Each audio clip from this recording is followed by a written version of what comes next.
Okay, we have a few announcements before we get started. We'll be grading the exams today. Hopefully by the end of the day, we'll have those returned to the boxes and the answer key posted. So the syllabus and the homework handout says that the homework is due the last day of class. That's just because, according to BYU policy, you can't have assignments, quote, due after the last day of class so that you can prepare for finals. As you know, in this class, working the homework problems is good preparation for the final. So if you haven't finished those homework problems yet, I will allow you to turn them in at the final exam so that you can either review the problems you've already completed or work additional problems during that time. We will have a review on Zoom, Zoom question and answer session review for the final exam tomorrow at 4. So I'll send out the link for that either today or tomorrow morning. Tomorrow morning, we'll record an outline of the topics. It's going to be kind of a whirlwind tour of all the topics we've covered over the course of the year. So it won't go in great depth, but hopefully it'll remind you of the key topics that you need to be studying for the final. The TAs will have their own Zoom review sessions on Friday. Preston, I think yours is in the morning, is that right? And then Alex's is at 2. And the final exams are different for the 2 different sections so that we can fit you all in the room. So your group is taking the final Tuesday at 8. If you look at the final exam schedule online, it'll say 7 a.m. But our final is a standardized final that is timed. The time limit is typically about 2 hours. So we'll only use 2 of the 3 hours allotted to us. I could have asked for a vote, but I'm pretty sure if I did, you would have preferred to do it from 8 to 10 instead of 7 to 9. So I just unilaterally decided that we will start at 8 a.m. I would prefer to come at 8 as opposed to 7 as well. So it'll be 8 o'clock, but you need to be here at 8. The time limit starts when the whole class starts, not when you arrive. So if you arrive 30 minutes late, you have given up 30 minutes of the time that you have to take the exam.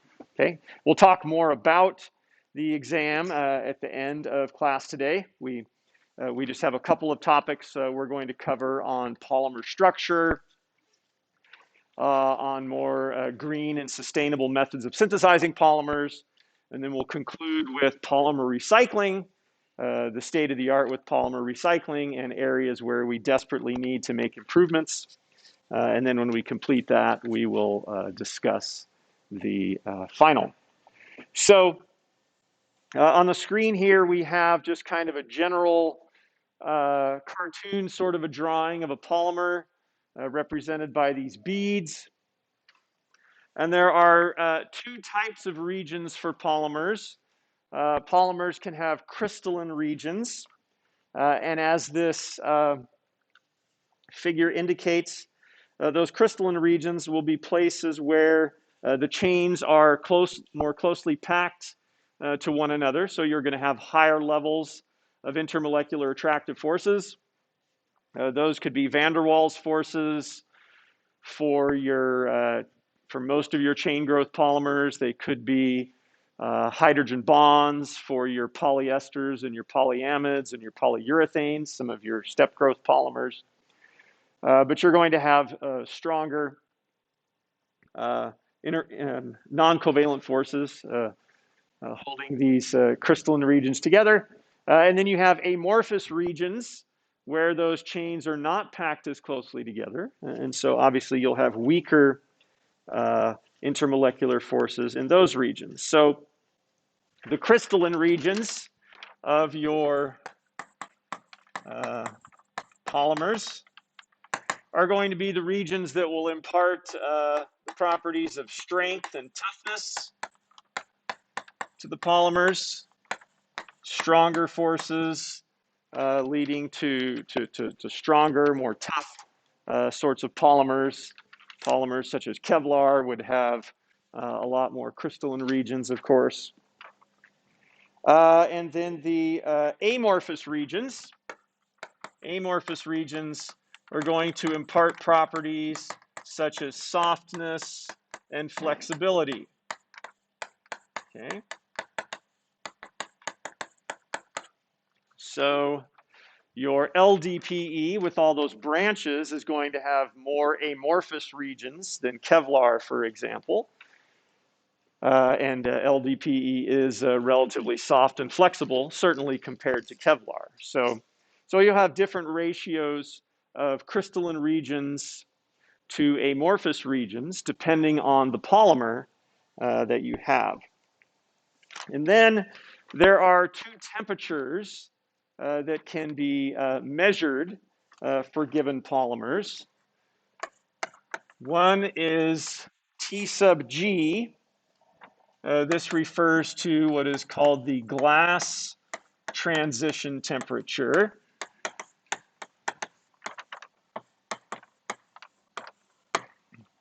So the glass transition temperature is the temperature at which you are breaking the non-covalent attractive forces in the amorphous regions. Okay, so this applies to the amorphous regions. So, and as the term suggests, the polymer would become more glassy at that point. Glass is a liquid, glass can flow. So the polymer is going to soften when it hits that glass transition temperature. Depending on how many crystalline regions it has, it may or may not actually melt. So it might not just turn into a liquid or a puddle, but there would be some noticeable softening when you hit this glass transition temperature. And so that is reflective of the energy required to break up your non-covalent attractive forces in these amorphous regions. And then we have a second temperature that we can measure, and that is T sub M, and that is known as the melt transition temperature.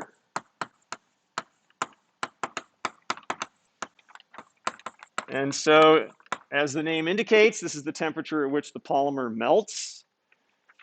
It could be very close to T sub G, or in some cases it might even be equivalent to it if the polymer had very few crystalline regions. But this temperature is the temperature at which you are breaking up those non-covalent forces in the crystalline regions. Okay?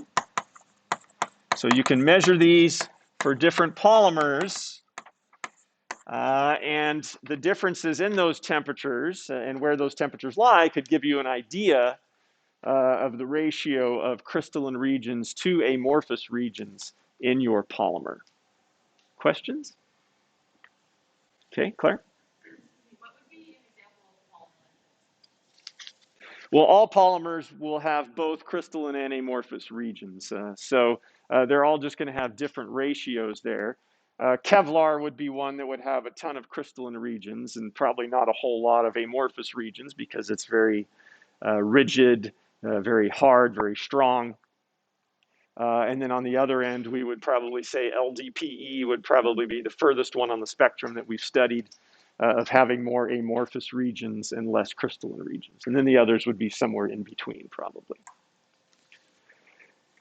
Okay, so there are a couple of terms, general terms that are used for polymers in regards to these temperatures. We have thermoplastics.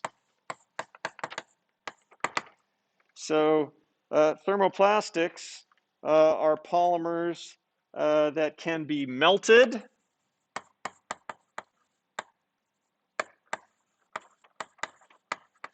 molded into a certain shape,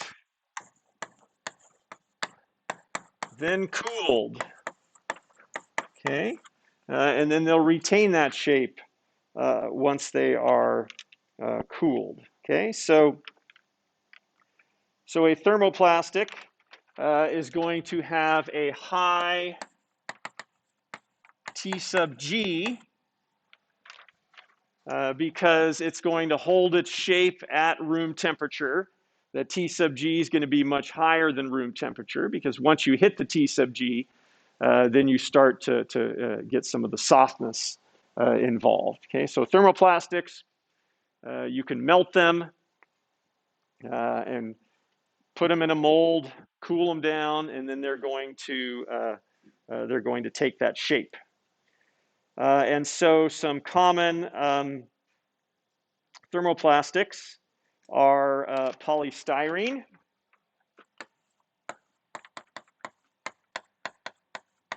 Okay, part of styrofoam.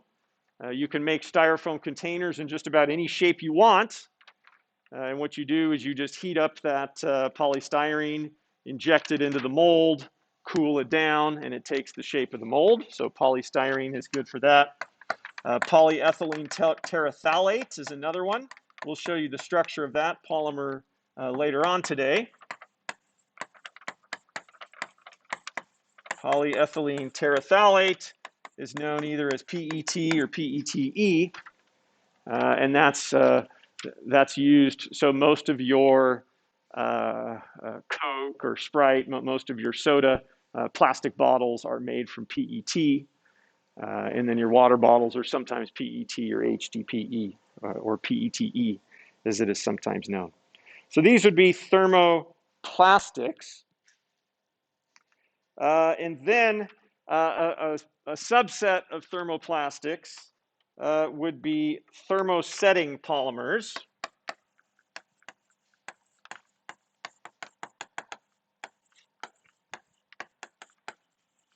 And thermosetting polymers, the molding process is irreversible. Okay? So if a polymer is a thermoplastic but not a thermosetting polymer, then you could take that material that had been molded, you could heat it up, and it would melt again, and then you can mold it into another shape if you wanted to. But if it's a thermosetting polymer, once you've molded it, it's irreversible. And the reason is that in that molding process, you formed covalent crosslinks. And so you're not going to be able to break those covalent crosslinks when you heat the substance up again. So an example of a thermosetting polymer is one of the first polymers that was discovered. This was in the early 1900s, Bakelite. So the discoverer, his last name was Baekeland, and so he named it after himself, Bakelite. It's a simple polymer. It's a copolymer made up of phenol and formaldehyde, two very simple molecules. And you react them with a Lewis acid, and what happens is you get something very similar to a Friedel-Crafts reaction. Your Lewis acid coordinates to the aldehyde, your nucleophilic phenol attacks. But then once you get to this stage, you're not done. Your Lewis acid coordinates to the alcohol. It departs to give you a benzylic carbocation, which then reacts with another molecule of phenol in a Friedel-Crafts type reaction. So that's how you start to get these phenol molecules and these formaldehyde molecules linked together. And so the linkages, and we know that phenol is an ortho-para director. So these reactions are going to occur at the ortho and para positions of the phenol. The ones that occur at the ortho positions are going to cause these chains to form. And then the ones that are occurring at the para positions are going to cause cross-links to other chains. Okay? So with Bakelite, what you do is you make it inside of a mold. So if you're going to make bowling balls out of Bakelite, which they did in the early 1900s, I think they use other substances now. There's usually residual formaldehyde when you have Bakelite, which smells bad and is also toxic. So they've replaced it nowadays. But in the early 1900s, they would make bowling balls from Bakelite. So what they would do is they would synthesize the polymer inside the mold, the bowling ball mold, so that those crosslinks are forming, putting the substance in the right shape. And then when they're done, It's a thermoset. The shape of the material is set. You're not going to be able to melt a bowling ball made out of Bakelite. I'm not sure if you can melt a bowling ball made out of other materials either. I've never tried it, but but I know that Bakelite is a thermoset substance, and so the molding process is irreversible. Question?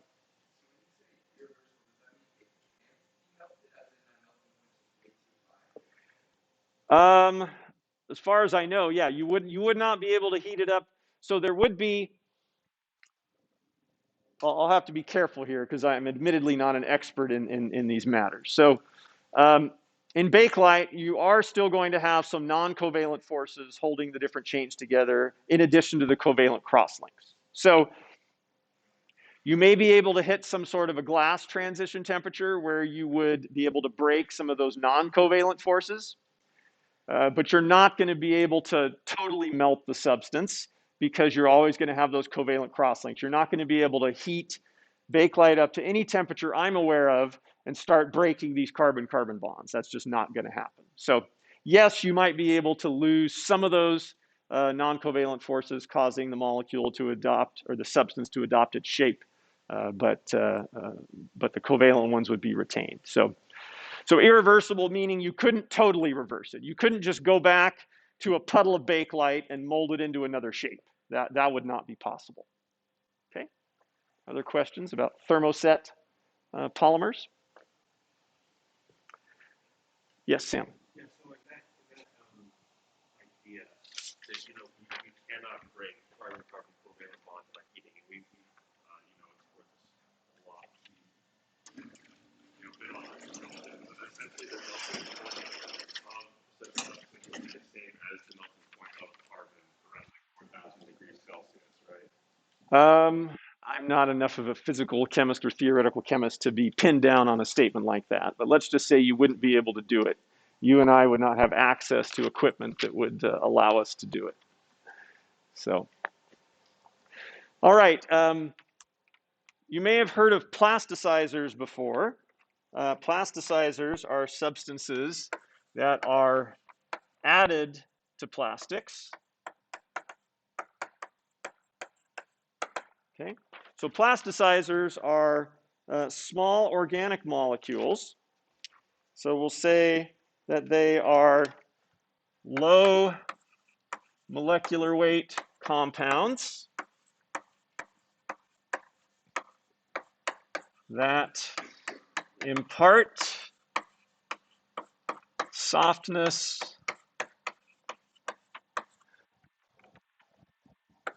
and flexibility. So some polymers would be too rigid for certain uses, and therefore what you can do is you can add a plasticizer to the mix.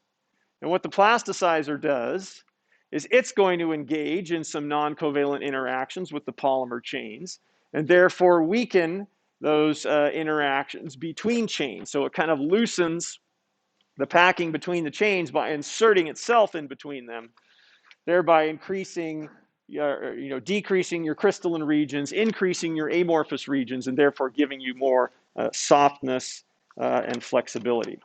So a common plasticizer that's been used in the past, although I think it's getting phased out for certain applications, this molecule, this is dibutyl phthalate.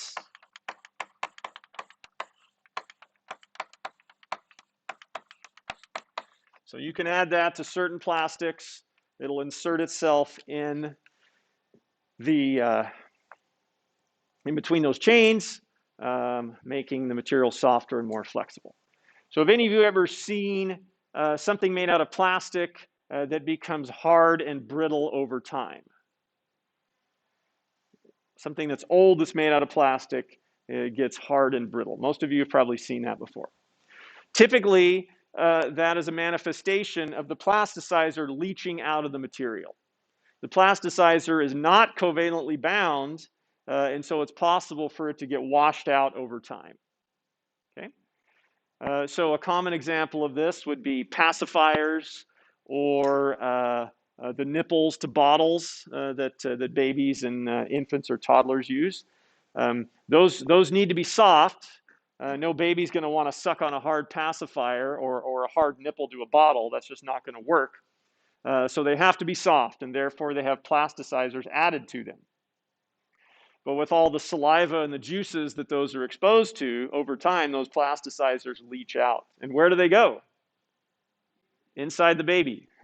And so, indeed, these phthalates, a few years ago, there were some studies done which suggested that they could harm the development of babies. So I think they're in the process of getting phased out, perhaps being replaced with other sorts of plasticizers. But they're not just limited to pacifiers and the nipples for bottles. You'll have plasticizers and other sorts of materials as well. But that's one example. Any questions on plasticizers and what they would be used for? Yes, Chandler. Would the sun be a way to bleach out those plasticizers? Is that why plastic outside gets really hard?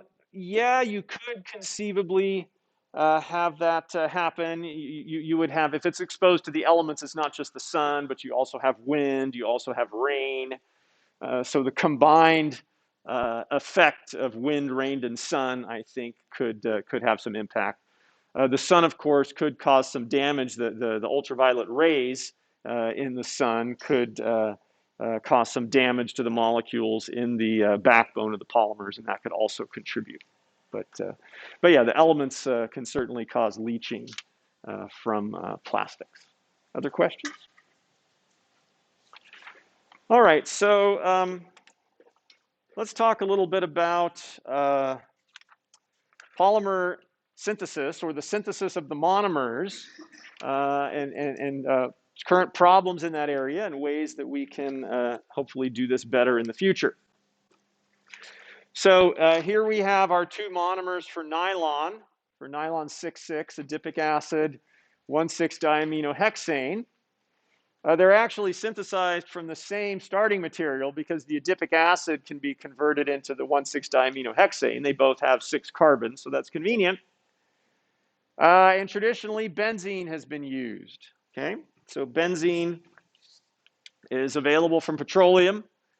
Traditionally, petroleum was the starting material for anything synthesized by humans because petroleum was abundant, petroleum was cheap, and so chemists made a living transforming components of petroleum into more useful stuff that we would need. Medications, agricultural chemicals, plastics, you name it. It would come from petroleum-derived starting materials.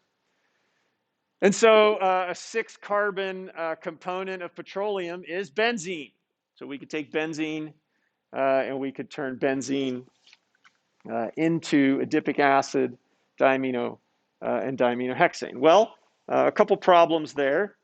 Benzene is toxic. So we wouldn't want to be using, I wouldn't want to be working in a chemical plant that used tons and tons of benzene every year. That wouldn't be good for my long-term health. I certainly wouldn't want to live near such a chemical plant. So that's a problem. And in fact, and then of course it's a non-renewable source. We don't have any more dinosaurs dying and creating petroleum. So we have a finite supply of petroleum. So it's important for us to find renewable sources to replace petroleum. Currently, about 3% of the crude oil in the world gets turned into plastic. So most of it is still used as fuel for internal combustion engines, but about 3% of it does get turned into plastic or other polymers. Yes?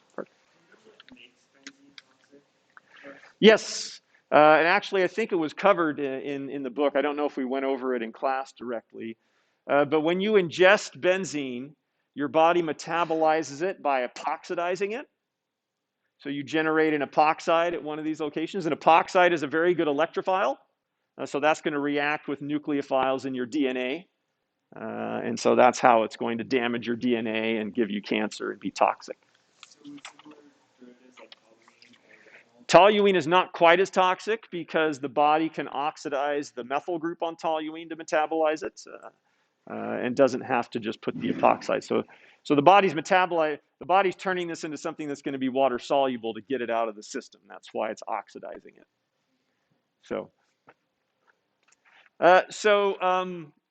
To fix another problem we have here is that N2O is a byproduct of this nitric acid oxidation to generate adipic acid, and N2O is a greenhouse gas, and so that's going to contribute to global warming and climate change. So that's also something we don't want to have happen.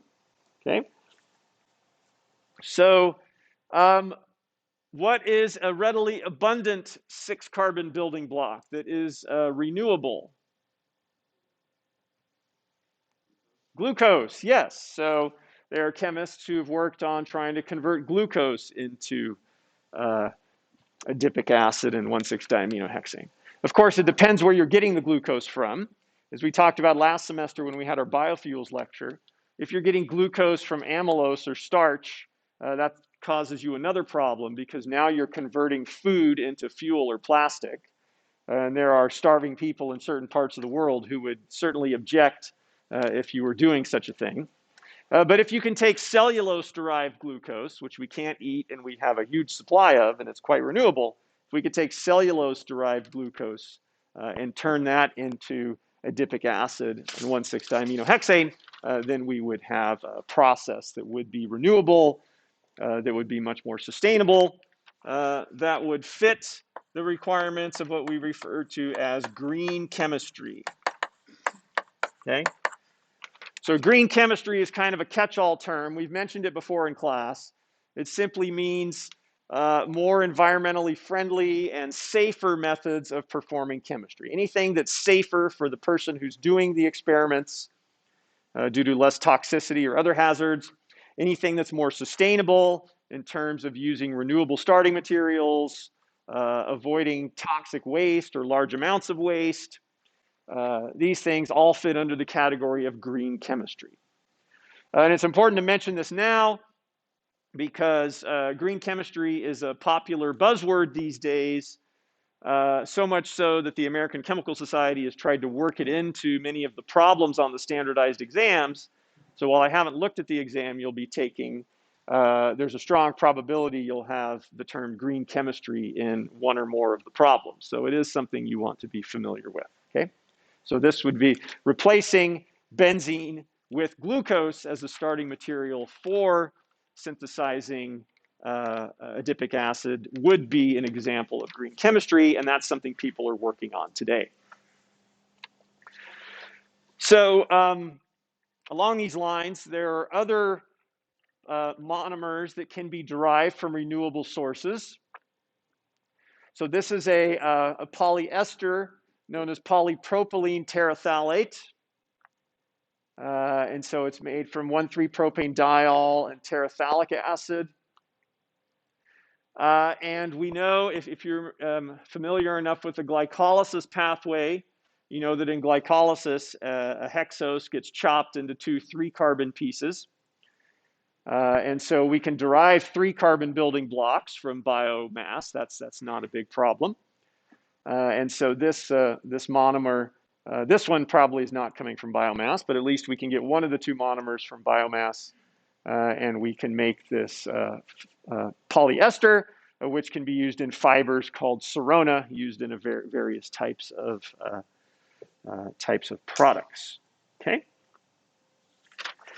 And then another thing we can do is replace hazardous reagents with less hazardous reagents.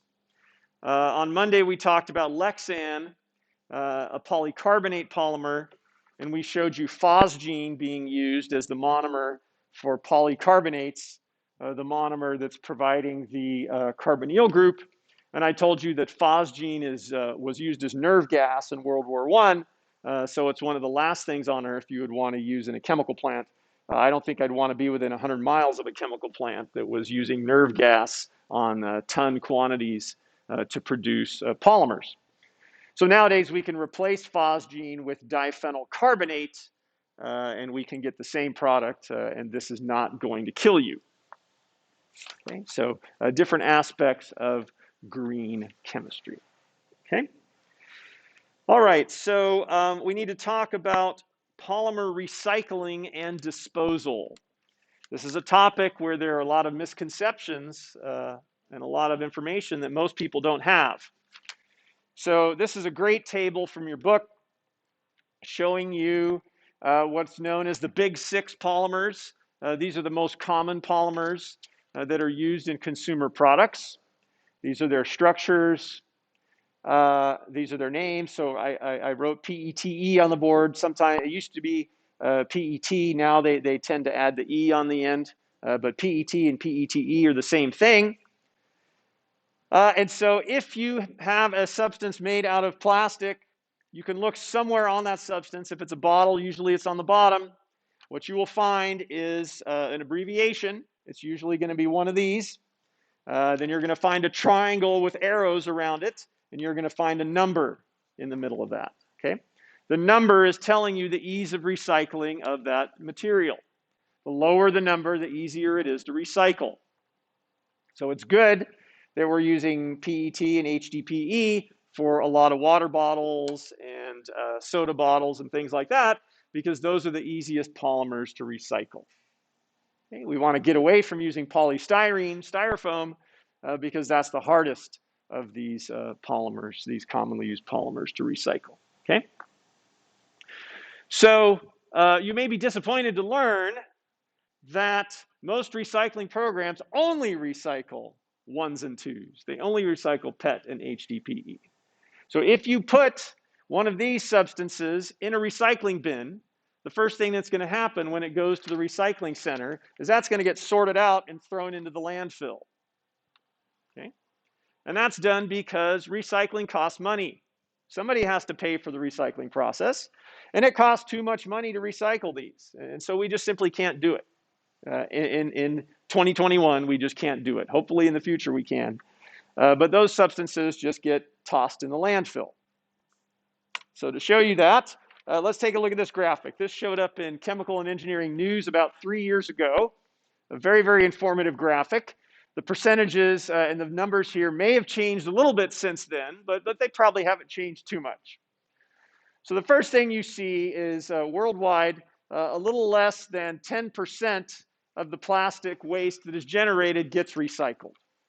And I think that's pretty accurate. That's been constant for quite some time now, as far as I know. Less than 10% of the and where does the rest of it end up? Landfills in the ocean. Okay, so the ocean, if you've read articles, National Geographic has had articles on this recently, the ocean is choking in microplastics. Okay, that's a big, big problem. So here we have those big six right here, and then we have other plastics, data unavailable, it says. And you see indeed that the bulk of the polymers that are getting recycled are PET, PETE shown on this slide, and HDPE. Okay, so about 20% of PETE is getting recycled. About 10% of HDPE is getting recycled. The only other polymer that goes over 1% is LDPE. So LDPE is a 4, but it's common enough. You see here the kilograms of these substances that are used or produced. I'm assuming this is per year. You can see that LDPE is a huge one. And so some effort is made to recycle them. Okay. So what happens when you recycle a polymer? So first we have a sorting process here. Once they've been sorted, they go through a shredder. You put them through a shredder. You make these teeny tiny chips. Okay.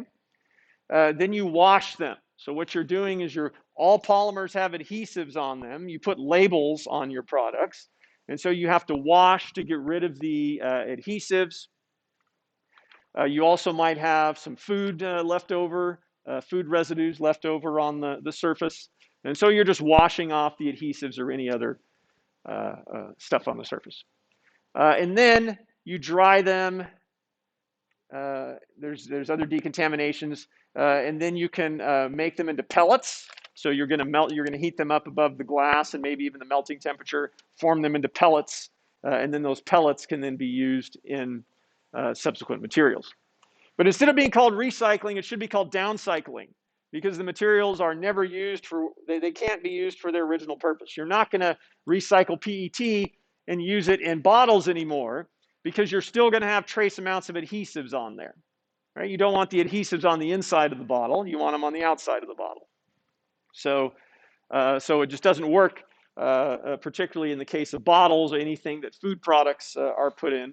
So if we go back to this figure, you see the recycled product. Again, it should say downcycled because these aren't going to be used for the same things.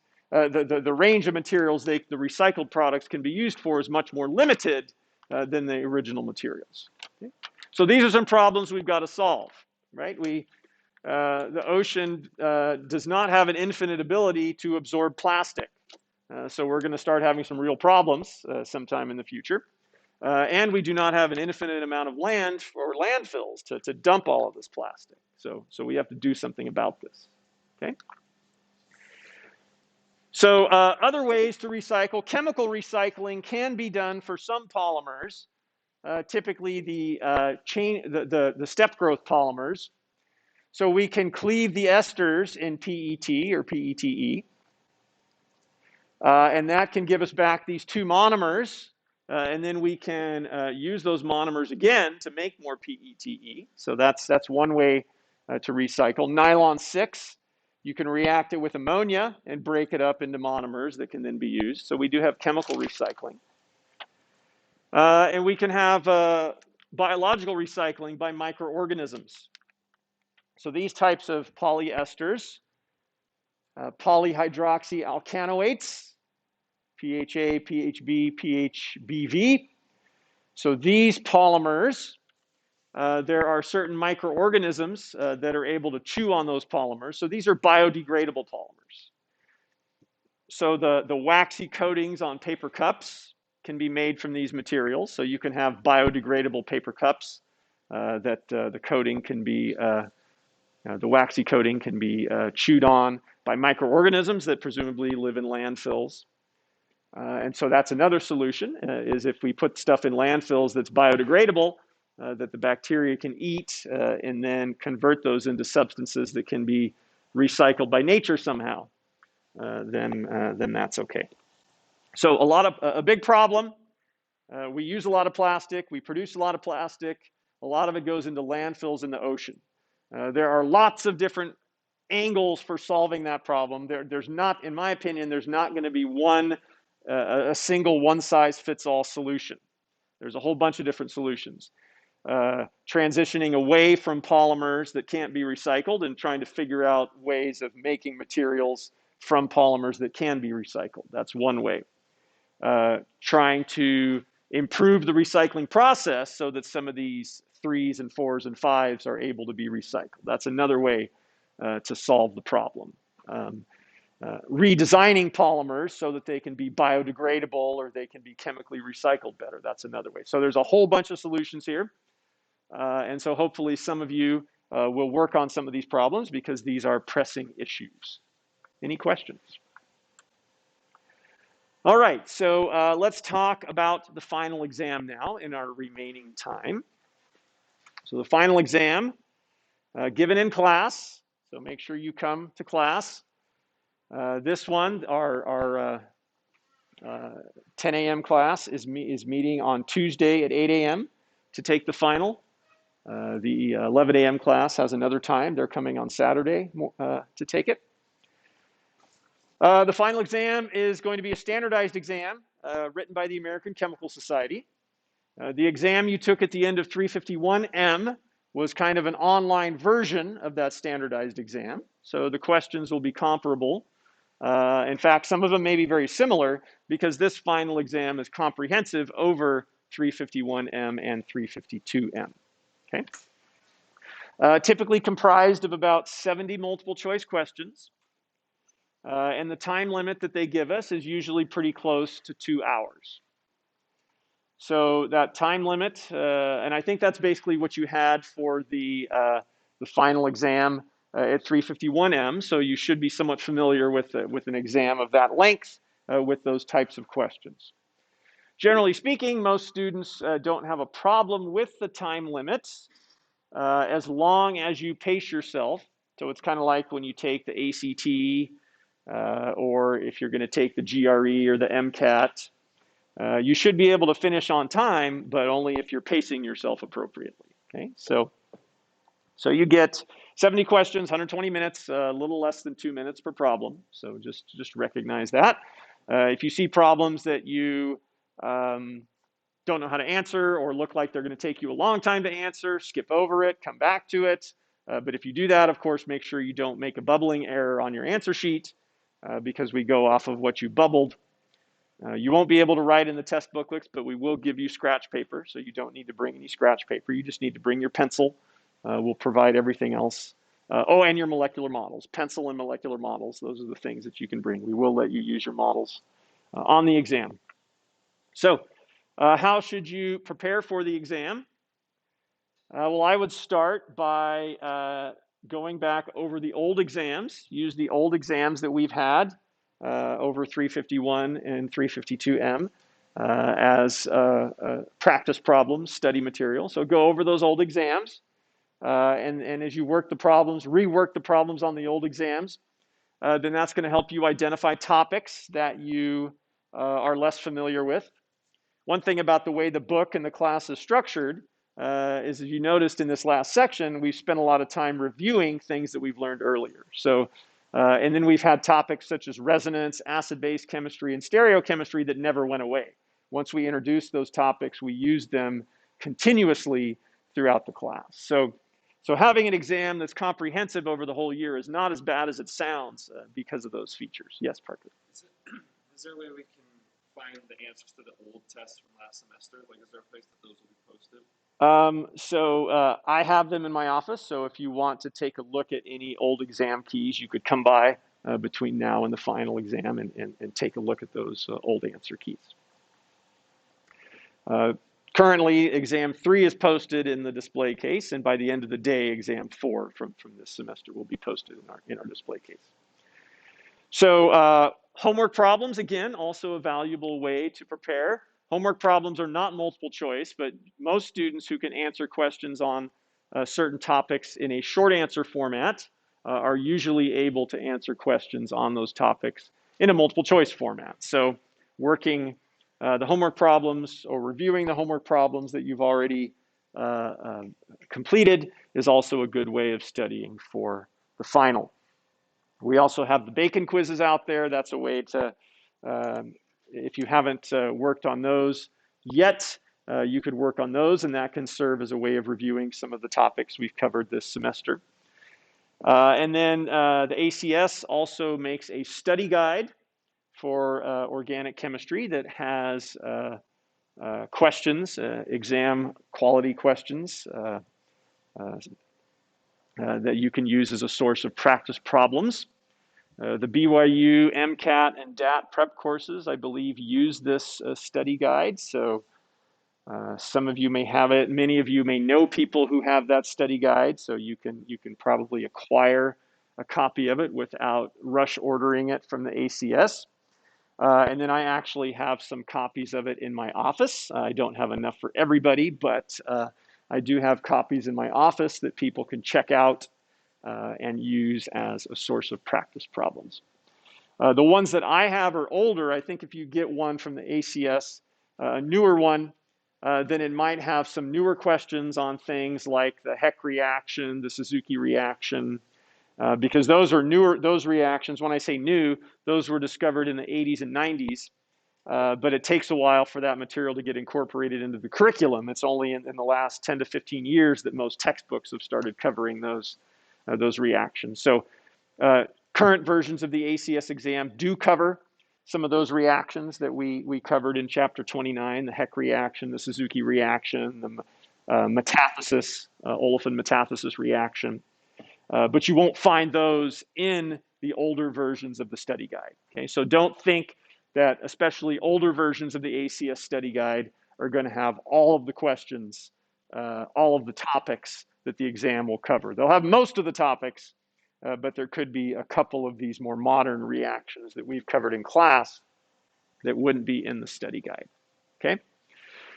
So when they write a standardized exam to be given across the whole country, it's impossible to choose 70 questions that every single organic chemistry class in the country will have covered. All right, so there are usually a couple of questions, maybe 2 questions, maybe 3 questions, covering specific reactions or specific concepts that we didn't cover in class. So what do I do in those cases? Well, I have never thrown out a question on a 352 final. I have done it on 351 finals because you've only had one semester of organic chemistry at that point. But here's why I have yet to throw out a question from a 352 final because of us not having covered it. Because in the cases where we haven't covered these topics or these reactions specifically, we have covered related reactions or topics such that if you can make the connection between what we covered and what is in the question, in my judgment, you'd be able to answer the question. Okay? So my criteria are, if it's something that we didn't cover specifically in class on the standardized final, is it something that based on what we have covered in class, you should be able to figure out what's going on? And that's always been the case whenever of the finals I've looked at so far. I suppose there could be an exception. I would throw out a question if I believe that there's no reasonable way that based on what we've learned in class, you could solve it. So what do you do if you encounter a question like that? Well, what you want to do is ask yourself, what does this most closely resemble? What does this remind me of? This is a strategy I've told to several of you for solving challenge problems. Challenge problems usually involve things that are not totally familiar to you. And so the first way to approach those kind of problems is ask yourself, what does this most closely resemble of the things that I do know? And that usually provides you the starting point for solving problems of that type. Okay, are there questions about the final exam or preparation for the final exam? All right, if not, then we'll let you go a couple minutes early so you can get a head start on preparing.